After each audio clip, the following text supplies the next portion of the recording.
Hello les amis. Nous espérons que vous allez bien. Alors on se retrouve pour une petite vidéo aujourd'hui. Peux-tu nous dire bébé pour Alors, quelle vidéo?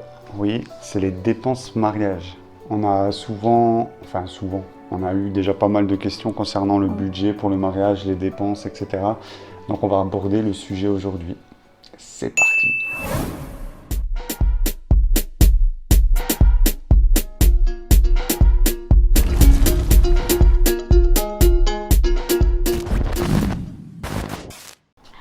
Alors c'est vrai qu'on a déjà fait des vidéos sur le mariage, mais on n'a pas vraiment parlé de l'aspect financier, coutumes, invités, tout ce qui englobe véritablement le mariage. Et pour ça, monsieur a quand même tenu à sortir le dossier Le dos.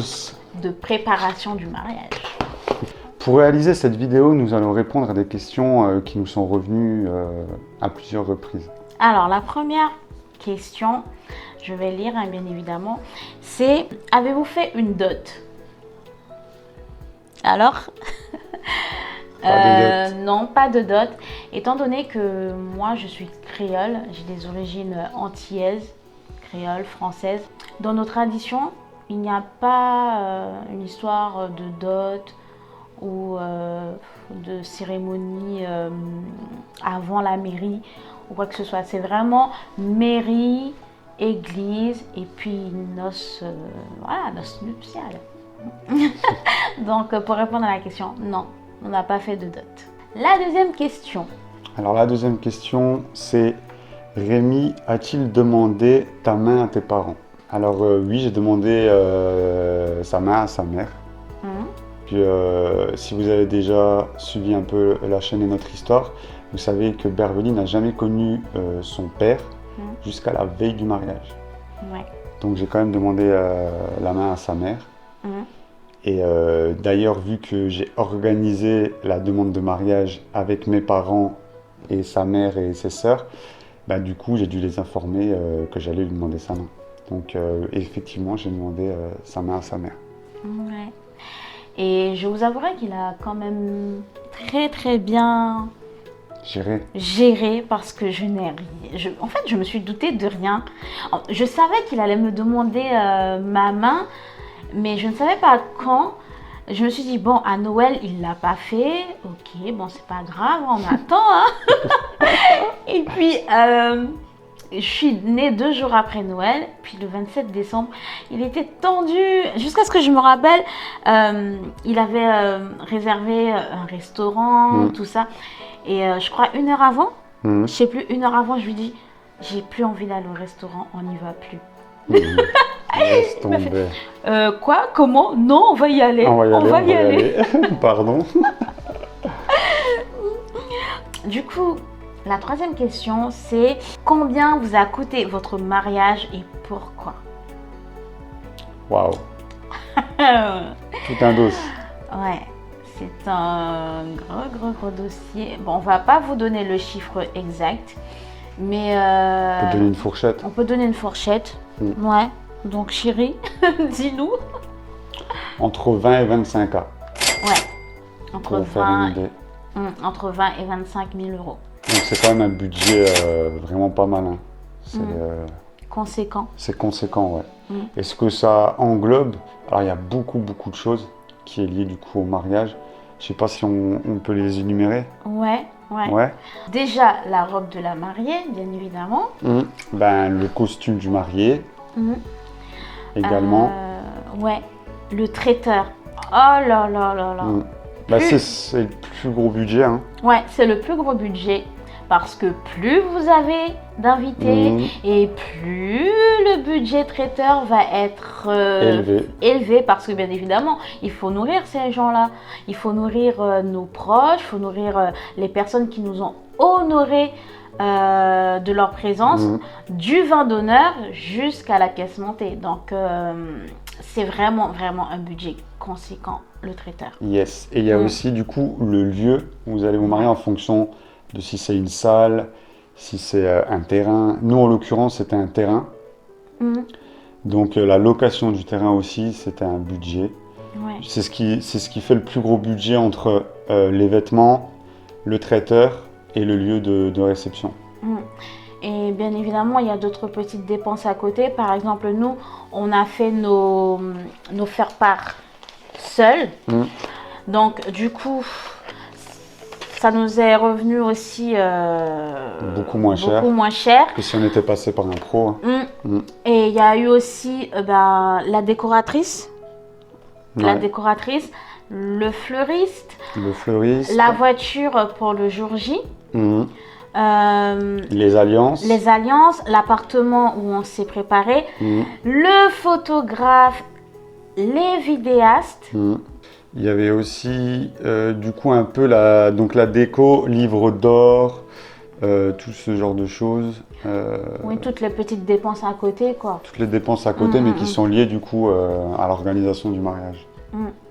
Donc après, faut se dire que nous, on voulait un mariage qui nous ressemble. Vous n'êtes pas obligé de mettre autant de budget pour votre mariage. Tant que votre mariage vous ressemble, c'est l'essentiel en fait. C'est ça, vous n'êtes pas obligé d'être 200 ou 300 ou 400 pour bien fêter votre mariage. Il faut vraiment que ce soit un mariage qui vous ressemble dans votre budget. Et c'est pour ça que nous, on vous invite à vraiment faire comme nous. Nous, on a fait un tableau Excel pour vraiment suivre les dépenses, pour savoir où on se situait. Parce qu'il faut se dire quand même qu'au départ, moi, je m'attendais à un mariage à 6 000 – 7 000 euros. Donc je me suis dit 6 000 – 7 000 euros, c'est quand même un beau budget. Tu avais dit 2500 euros, je crois. Ouais, mais en fait, quand vous n'êtes pas dans ce monde-là, quand vous n'avez jamais assisté à ce genre de choses, ben c'est vrai que vous avez une idée qui peut être parfois loin de la réalité. Et c'est vrai qu'en se rendant, nous on s'est rendu à des salons de mariage où on a pu voir un peu les professionnels, les tarifs qu'ils proposaient. Et effectivement, vous comprenez bien vite qu'en fonction du nombre d'invités surtout, et de ce que vous voulez, ben, ça va plus ou moins chiffrer rapidement, quoi. Et quand tu parlais aussi d'organisation, moi je sais que j'avais un cahier en fait, j'avais un carnet. Bon, moi j'aime beaucoup noter. Donc chaque mois, même pas chaque semaine, je me faisais mon petit planning. Je me disais alors, ce mois-ci, qu'est-ce que je dois faire? Qu'est-ce qui est primordial? Qu'est-ce qu'il ne faut pas oublier? Je me notais aussi des encouragements parce que lorsqu'on prépare un mariage, ça peut vite devenir stressant, mais aussi, frustrant parce qu'on reçoit bien évidemment plein de conseils à droite, à gauche, on veut faire des compromis, mais encore une fois, il ne faut pas oublier que c'est votre mariage à vous et à l'autre. Donc les choix doivent vous appartenir. Bien évidemment, on peut faire plaisir aux parents, à maman, à papa, mais il ne faut pas oublier que c'est votre jour aussi et que c'est vous qui devez être à l'honneur en fait. C'est très important ce qu'elle dit là, c'est parce que satisfaire tout le monde, c'est très très compliqué et c'est impossible de satisfaire tout le monde. Donc il va falloir faire des choix et peut-être justement que vous allez causer du tort entre guillemets à l'un ou à l'autre, mais il faut qu'ils comprennent que c'est votre mariage. Nous, c'est pour ça qu'on a refusé toute aide aussi financière. On s'est dit qu'on allait le préparer, qu'on allait le financer entièrement. Comme ça, on serait redevable de personne entre guillemets, quoi. Et on pouvait vraiment faire le mariage qui nous ressemblait comme on le souhaitait, de la manière dont on le souhaitait. C'est ça qui était aussi important pour nous. Bien que évidemment, nos parents ont voulu nous faire plaisir, nous honorer. Donc du coup, ma maman, elle m'a payé ma robe de mariée et tes parents ont payé ton costume. Et ils ont, même si on ne... En fait, c'est pas qu'on ne voulait pas qu'ils investissent de l'argent, mais ils ont tellement fait pour nous, ils ont tellement investi en nous que... Rémi et moi, on s'est dit en fait, on va se marier, mais on va leur enlever cette charge en fait de financière, cette charge de dire bah oui, mon fils va se marier, ma fille va se marier, il faut absolument qu'on trouve de l'argent pour pouvoir faire ci, faire ça. On leur a dit ne vous inquiétez pas, vraiment, je sais que tout mon salaire passait carrément tout mon salaire passé dans les économies du mariage. Mais en fait, il y avait un but derrière tout ça. Et franchement, merci Seigneur, merci parce que Vraiment. Dieu, il a pourvu de A à Z. Il a même fait au-delà de nos espérances. C'est clair. Je sais que moi, à un moment donné, j'étais stressée. J'étais vraiment stressée, j'étais pas en paix. Je me disais, Seigneur, est-ce qu'on va vraiment y arriver? Est-ce qu'on va vraiment réussir à payer ce qu'on veut, ce qu'on aimerait avoir le jour J? Et les trucs, en fait, une fois que j'ai lâché prise, tout s'est enclenché, en fait. Tout s'est bien emboîté et on n'a eu aucun souci d'argent. Et même, je me rappelle, le soir du mariage, on nous a rendu de l'argent. Ouais. On nous a rendu de l'argent et aussi j'ai appris qu'il y avait des choses qui nous ont été données qu'on n'avait même pas... qu'on n'avait même pas... genre une tireuse à bière qu'on n'avait même pas prévue et tout, qui avait été mis en place par le traiteur. Voilà, donc c'est vrai que quand on est dans l'organisation, on a vraiment envie de mettre la main sur tout. Nous, je sais que c'était comme ça, on voulait vraiment gérer le maximum de choses. Et c'est bien, faites-le si vous le pouvez, mais il y a des choses clairement où vous ne pouvez rien faire en fait. Il faut juste lâcher prise. Parce que sinon, c'est vrai que on va vite se stresser, s'énerver, perdre patience, être dans la crainte pour rien en fait. Donc c'est vraiment des choses... gérer le maximum, tout ce que vous pouvez gérer en avance, mais à un moment donné, il faut lâcher prise, il faut juste profiter en fait de l'instant, quoi. Et j'ai aussi un point important à dire, veillez à votre témoignage en fait, auprès des prestataires. Lorsque vous allez rencontrer des prestataires pour votre mariage, vous pouvez être stressé ou quoi que ce soit, même si c'est vous qui payez pour avoir un service, mais ayez le respect, ayez toujours le témoignage du Seigneur. Parce que je sais qu'avec avec Rémi, on était dans cette optique d'avoir un témoignage, de montrer en fait où nos pieds ont foulé, ben Dieu devait régner en fait, Dieu devait être là. Et ça a tellement marqué certains prestataires que en fait ils étaient tellement gentils aux petits soins pour nous. C'est clair. Et ils ont été touchés par la grâce de Dieu, on peut dire. On a eu des témoignages de nos photographes, et aussi de la personne qui était responsable du lieu. Et ils nous ont dit, mais en fait, c'est la première fois qu'on assiste à un mariage comme ça. C'est la première fois qu'on a autant d'émotions. Et que des personnes nous touchent. Alors que nous, on a juste fait ce qui nous semblait être normal. C'est-à-dire être vraiment respectueux, être des témoignages pour que le nom de Dieu ne soit pas... C'est clair. Mais en fait, on voulait honorer Dieu à travers notre union, parce que si on en était là, c'était grâce à Dieu. Et c'était un simple retour des choses pour nous.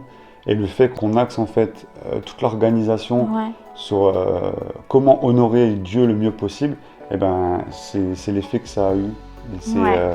C'est Dieu qui est derrière tout ça, donc vraiment gloire à lui. Et les témoignages, ça fait vraiment chaud au cœur. C'est là que tu te dis, ben voilà, tout ce travail qu'on a pu faire en amont avec le Seigneur, eh ben, ça a payé et gloire à lui, franchement. C'est des émotions de replonger un peu dans l'organisation du mariage. Même après, une fois que tu es dans l'organisation et tout, une fois que le mariage est passé, tu étais tellement dedans, ça t'a tellement pris et tout, que tu te dis, et maintenant qu'est-ce que je fais? Ah oui, je me rappelle. Ça laisse un vide. C'est vrai, ça laisse un vide. Parce que sur toute une année, en fait, on a préparé le mariage et on n'avait que ça en tête. Mariage. On était focus, quoi. Mais après, Dieu nous a donné très très vite des occupations. C'est clair. Donc, nous voilà aujourd'hui. Donc, voilà. On va passer à la prochaine question, peut-être. Ouais. Alors, la 4e. La robe, vous l'avez achetée. Bon, je crois qu'on a répondu un peu à la question. Ouais. Donc, toi, tu l'as achetée. Ouais, je l'ai achetée, je n'ai pas fait de location. D'ailleurs, elle est toujours là et j'attends de la remettre.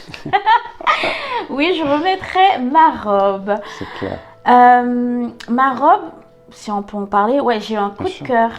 Un coup de cœur. Je l'ai vu sur le site de Marions-nous et j'ai su que c'était ma robe. Je suis allée aux essayages, j'ai essayé plein d'autres robes. Est-ce que c'est la première que tu as essayée? c'est la première que j'ai essayée. Donc, tu es arrivé au magasin, tu as dit, je l'ai vu. J'ai dit, je l'ai vue, avant d'essayer toute autre robe, je vais essayer celle-là. Je l'ai mise et même les vendeuses ont fait, waouh, elle est pour vous. J'ai fait, je sais, elle est pour moi. Tu en as quand même essayé d'autres pour confirmer en fait le choix, quoi. Mais franchement, non, je voyais que c'était cette robe-là.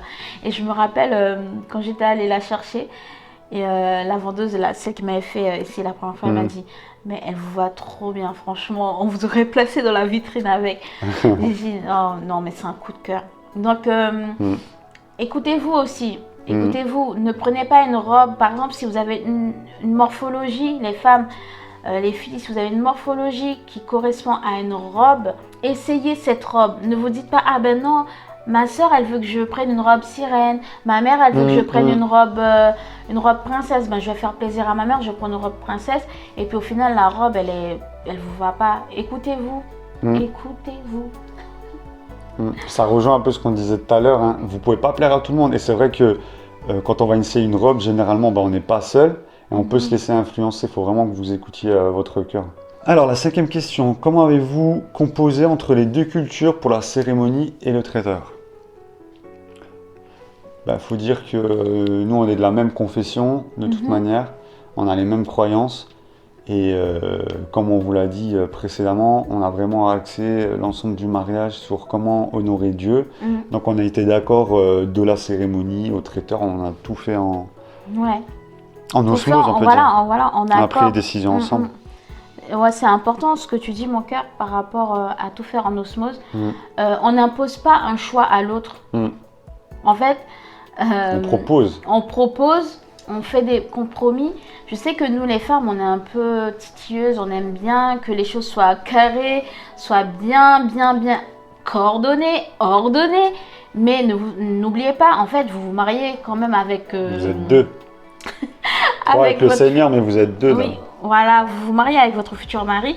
Et si ça commence déjà dès le préparatif du mariage à ce que... Ouais, le gars va se dire, wow, calme-toi ma soeur, calme-toi, on est deux. Donc voilà, on n'essaie pas d'imposer ses choix, il faut discuter. Et comme on dit souvent, en fait, les préparatifs du mariage, c'est là que le mariage, avant même d'avoir commencé en fait, c'est là que le mariage, il est testé. Vous n'êtes pas encore marié, mais votre mariage est testé. C'est dans cette phase-là, vous allez savoir comment gérer les crises, comment gérer les conflits. Exactement. C'est ça, c'est pour ça que... Les fondations, elles commencent là dans la préparation du mariage. C'est ça, exactement. La 6e question, c'est après le mariage, quels sont les critères à prendre en compte, par exemple, pour déménager dans une autre ville? C'est en fonction de vos projets. C'est encore des compromis à faire et des décisions à prendre à deux, en fonction de vos projets professionnels et aussi familiales. Donc effectivement, si vous êtes dans une région voisine ou une autre région, après c'est de peser le pour et le contre. Pourquoi j'irai plus ici, pourquoi j'irai plus là, pourquoi je me rapprocherai, pourquoi c'est lui, pourquoi c'est pas elle, etc. Je pense que c'est vraiment des discussions à avoir. Peser le pour et le contre et prendre une décision en commun surtout. Et surtout s'il y a déjà un des deux qui a un travail, par exemple un CDI. Et que l'autre est en CDD. Voilà, est en CDD ou n'a pas encore de travail, mais est peut-être en études ou en phase... voilà, il faut se dire, bon ben, ok, on s'est mariés, mais on va pas vivre d'amour et d'eau fraîche et se regarder dans les yeux et se dire, bon, on mange quoi ce soir? Comment on fait pour manger? Donc il y a vraiment, comme a dit Rémi, il y a vraiment tout ça à prendre en compte. Alors la 7e question, astuce pour choisir la bague des fiançailles et les alliances. Alors moi pour l'anecdote, comment j'ai choisi la bague de fiançailles, qui est super jolie. Hein. Ah, vous pouvez pas dire le contraire, franchement. Non, c'était comment? C'était du coup, on se baladait dans un centre commercial. Je l'ai fait rentrer dans une bijouterie et je lui dis, c'est quoi ton style de bague? Et du coup, voilà, on a balayé du regard un peu les bagues. Elle m'a dit, ouais, ce genre-là, j'aime bien, c'est pas mal et tout. Et du coup, il faut avoir la taille du doigt. Donc, pour avoir la taille du doigt, je dis, bah, tu vas essayer ça. Moi, je vais essayer une chevalière et tout. Comme ça, voilà, on prend la taille du doigt. C'était flag ou pas? C'était pas... En fait... C'était flagrant?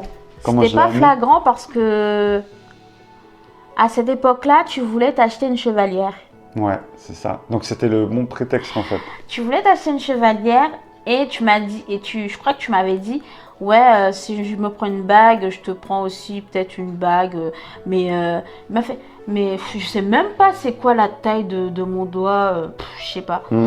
J'ai dit, ah ben si tu veux, on peut demander et tout. Il a fait, ah ouais. J'ai fait, ouais.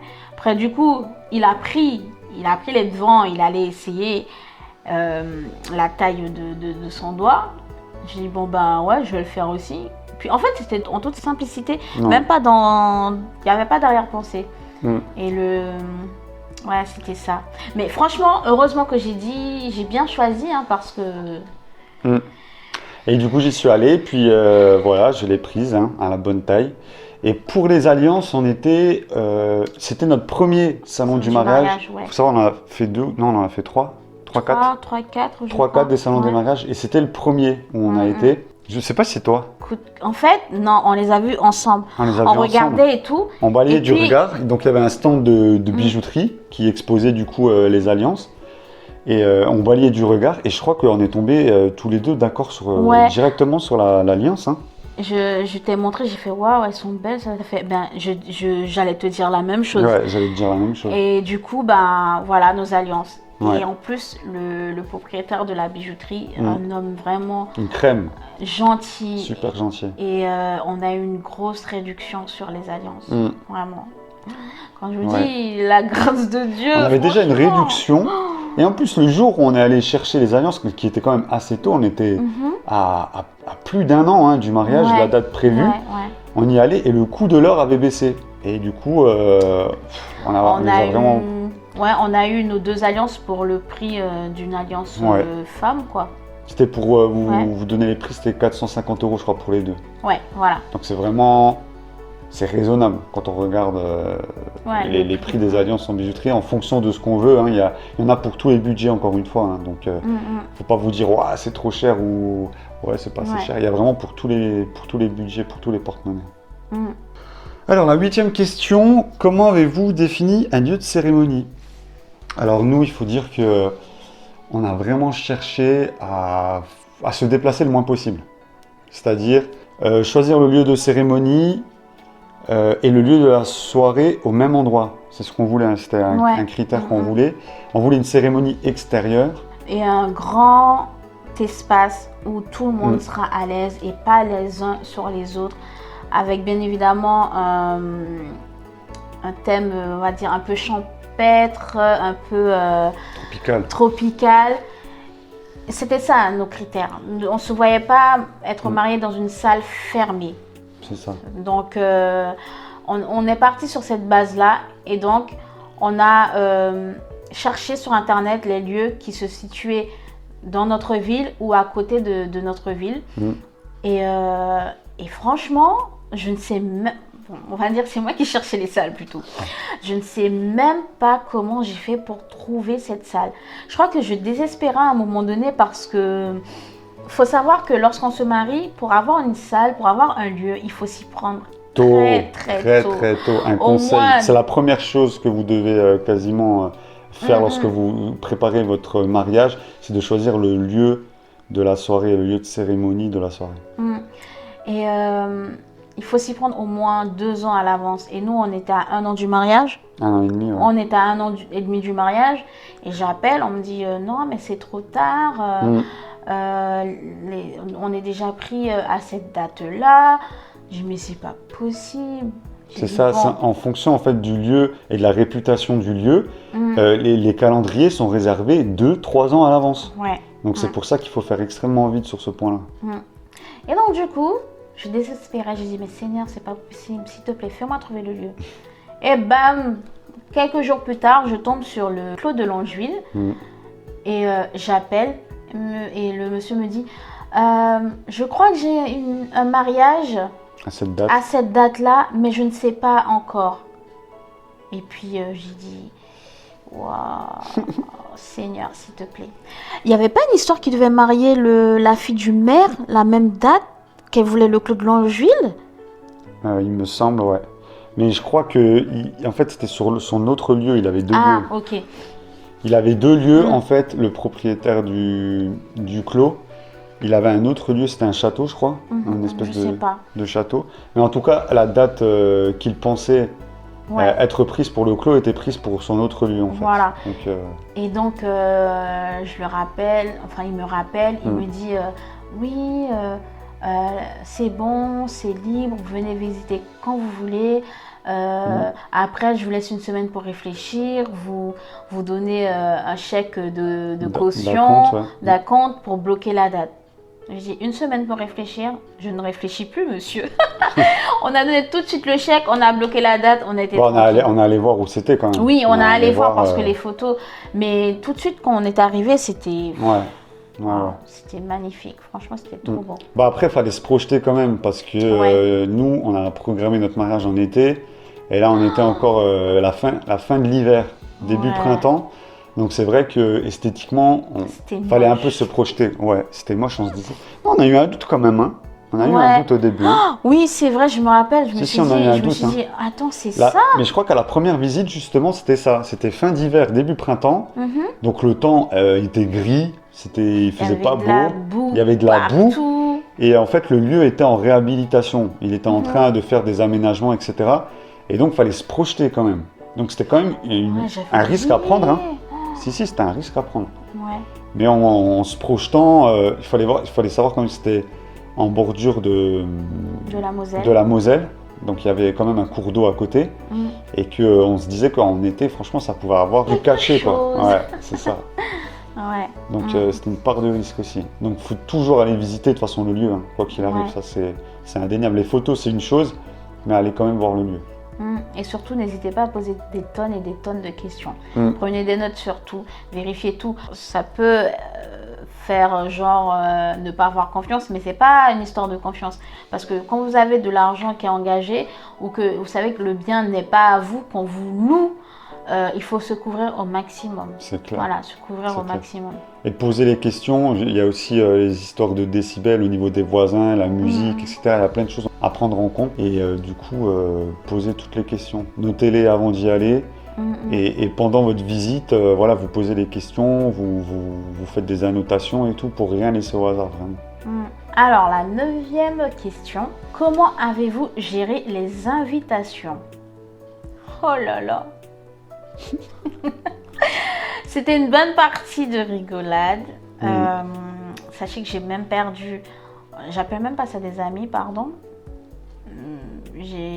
Certaines personnes ne me parlent plus parce que je ne les ai pas invités à mon mariage. Mais ça, ce n'est pas grave parce que faut savoir, un mariage, tu ne peux pas inviter toute la terre entière. Tu ne peux pas inviter toute la terre entière. Et une personne qui te parle une fois comme ça dans l'année, quand ça lui chante, je suis désolée, mais vous ne pouvez pas vous attendre à recevoir une invitation.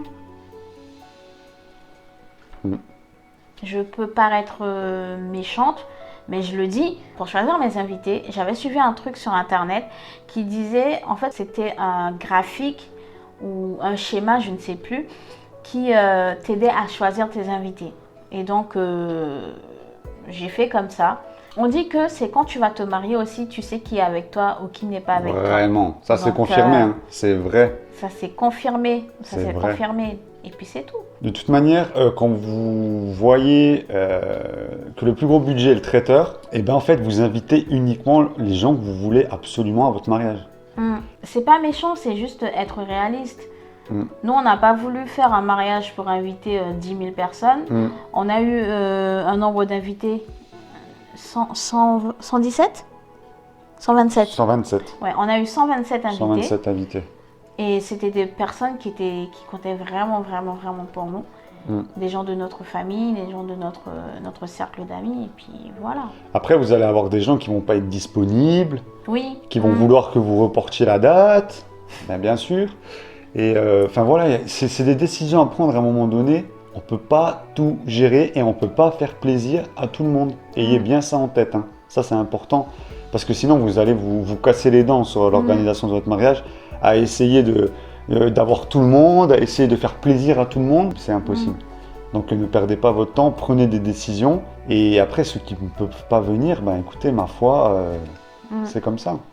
Puis, dans le contexte actuel, je crois qu'on n'a même plus le choix que de choisir vraiment l'essentiel. Il faut réduire. Ouais. Donc, mais bon, on prie vraiment pour que les saisons de mariage recommencent avec un grand nombre, parce que ça nous manque trop. Ça nous manque trop, vraiment. Et la dernière question, comment faire pour ne pas perdre la tête dans tout ça?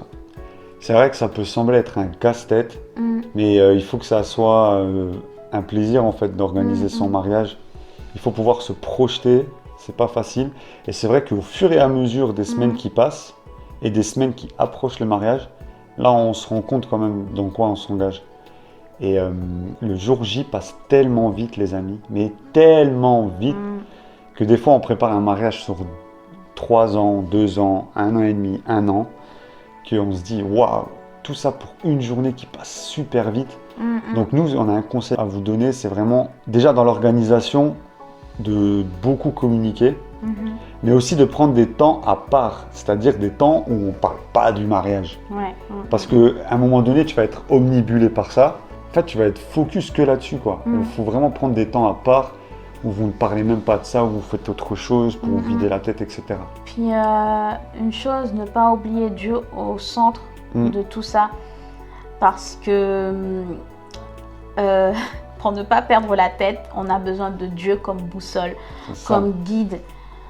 Et comme a dit Rémi, il y a des temps où on ne doit pas parler mariage, mais on doit prier, où on doit rire, où on doit se détendre, penser à autre chose. Ne vivez pas, ne buvez pas mariage H24 tout le long de la période de préparation en fait, parce que vous allez peut-être mal vivre cette expérience. Vous donnez peut-être une mauvaise image du mariage, alors que le mariage c'est censé être une occasion de célébrer l'amour. Dieu est maître des circonstances, c'est lui qui peut débloquer des situations.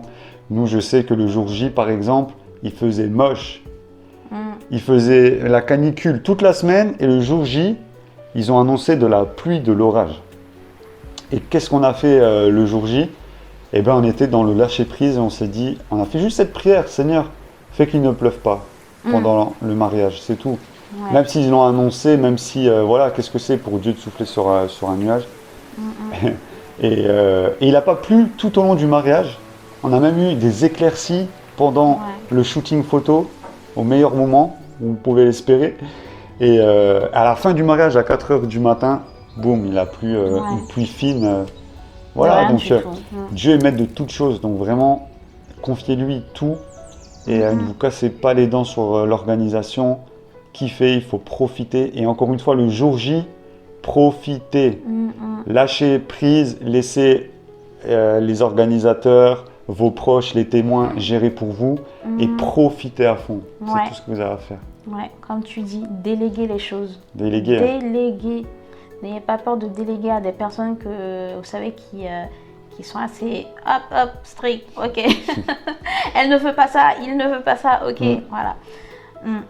C'est vraiment histoire de profiter encore une fois de votre mariage que de déléguer. Hein. Parce que si le jour J vous vous amusez, non ça va, non ça, non ça, non. Ben en fait le jour vous allez mal le vivre vraiment. Vous n'allez pas en profiter et vous allez en garder un souvenir amer. C'est sur une journée, lâchez prise et profitez à fond. Voilà, nous espérons avoir répondu à peut-être pas toutes vos questions concernant le mariage, parce qu'on sait que lorsqu'on parle du mariage, il y a 10 000 questions qui reviennent encore et encore. N'hésitez pas à nous les poser. C'est avec plaisir qu'on vous répond sur Instagram, sur YouTube, sur Facebook, comme d'habitude. Yes. Et n'oubliez pas, le mariage, c'est quelque chose de beau. Ne rendez pas les préparatifs amers. On espère que cette vidéo vous a plu. Comme l'a dit Berloï, si vous avez des questions, n'hésitez pas à nous les poser aussi en commentaire. On pourra y répondre. Et si on a tellement de questions, on pourra faire une partie 2 aussi. Hein. Oui. Pourquoi pas. En tout cas, on a été ravis de faire cette vidéo, de se replonger dans ces préparatifs. C'est toujours un plaisir pour nous d'évoquer ces moments-là. Et puis on se dit à très très vite pour une prochaine vidéo. Soyez bénis. Ciao ciao.